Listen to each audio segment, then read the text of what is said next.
Masu kallon mu barkanmu da warhaka, sannunmu da saduwa da ku a cikin shirinmu na farfajiyar mata. Shirin da ke zuwa muku a YouTube channel ɗinmu mai suna farfajiyar mata. Shirin farfajiyar mata shiri ne da yake magana game da abubuwa waɗanda suka shafi mata har ma da mazan baki ɗaya, kama daga yadda za su gyara jikinsu ciki da waje domin a inganta lafiya da kuma abubuwa waɗanda muke kawowa waɗanda ba sa cutarwa ga lafiya sai dai su kara inganta ma ita kanta lafiyar. Muna kuma duba game da abubuwa na yau da kullum da suka shafi zamantakewa da mu'amala, yadda ya kamata a ce an yi su domin ganin cewa an gudu tare, an tsira tare, an samu zaman lafiya da fahimtar juna. Wannan shine abin da shirin ya kusa. Amma kafin mu shiga cikin shirin kai tsaye, idan yau taba shigowa cikin channel mu da Allah a daure a shiga ya mana subscribe, da mana like, da mana share, a mana comment domin kara mana karfin gwiwa, kuma a danna kararrawar sanarwa inda da zarar mun ɗora sabon abu kai tsaye zai zo gare ku. So a shirye-shiryenmu na baya mun yi magana akan abubuwa da dama, kama da yadda ya kamata a cikin sa lokacin dawowar mai gidanki, da kuma yadda ya kamata a cikin tsara abincinsa, da yadda zaki yi wa abincin kwalliya domin jawo hankalinsa, da kuma yadda ma zaki sinadaran da zaki iya sakawa ki kamsasa abincinki kuma a cikin kuɗi kalilan ba tare da wani kace na ce baya a ciki.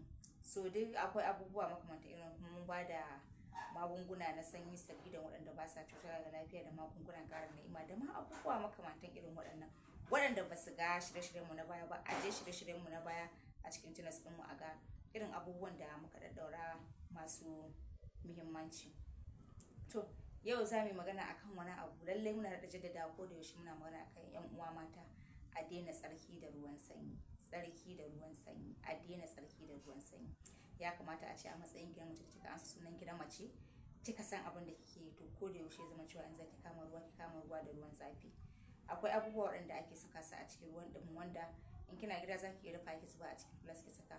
In ga me magana akwai irin su ganyen magarya da ɗan lalle da zaki ɗan tafasa a ciki, wanda za a dinga kama ruwa da shi, ki ɗan diga almuski fari wanda zaki dinga kama ruwa da shi a koda yaushe. Wannan kamshin zai zauna a jikinki, duk inda kika ci ko fitsari kika yi, kamshi zai kama wajen. Wani warin vagina waye ya mutu, waye ya suma, duk irin waɗannan abubuwan insha Allahu ba za ki yi su ba. In kuma hakan duk bata samu ba, ruwan ɗumin kansa in kika rike shi ne, wannan zai inganta ki a matsayin ki na mace. Ba zai zama cewa duk wani infection da ake samu a ciwon sanyi in mutum ya shi kuma ya zo ya buɗa ki. So duk wa'annan zaki samu, ba za ki samu wani infection din ba, kuma za ki masa insha Allah. Wannan shine abubuwan da muke magana akai. Idan yau ka taɓa shiga cikin channel ɗin farfajiyar mata, a daure a saurari shirye-shiryenmu na baya, za a ƙaru fasaha amfana yauwa. Kuma a shiga a mana subscribe, a mana like, a mana share, a mana comment domin ƙara mana ƙarfin gwiwa, kuma a danna mana ƙararrawar sanarwa inda da zarar mun ɗora sabon abu kai tsaye zai zo gare ku. So muna da abubuwa muhimmai, sannan kuma yan uwa mata har ma da maza sun fi, za ka ga su ne ga shirin, za a ga kamar yana magana akan mata, dai muna taɓa mazan su ma a cikin shirin. Akwai abubuwan da dama waɗanda mazan za su amfana a ciki su ma, daga magunguna na gyaran jikinsu a matsayinsu na mazaje, da yadda ya kamata a ce ka zuba capacity, ka ƙara shiga zuciyar ita SOK ɗin naka, kai da ma abubuwa waɗanda suka danganci kai. Sai kun je dai za ku ji sirrin abubuwan da suke cikin channels ɗin. To a ci gaba da competition wajen kallon channels ɗin farfajiyar mata.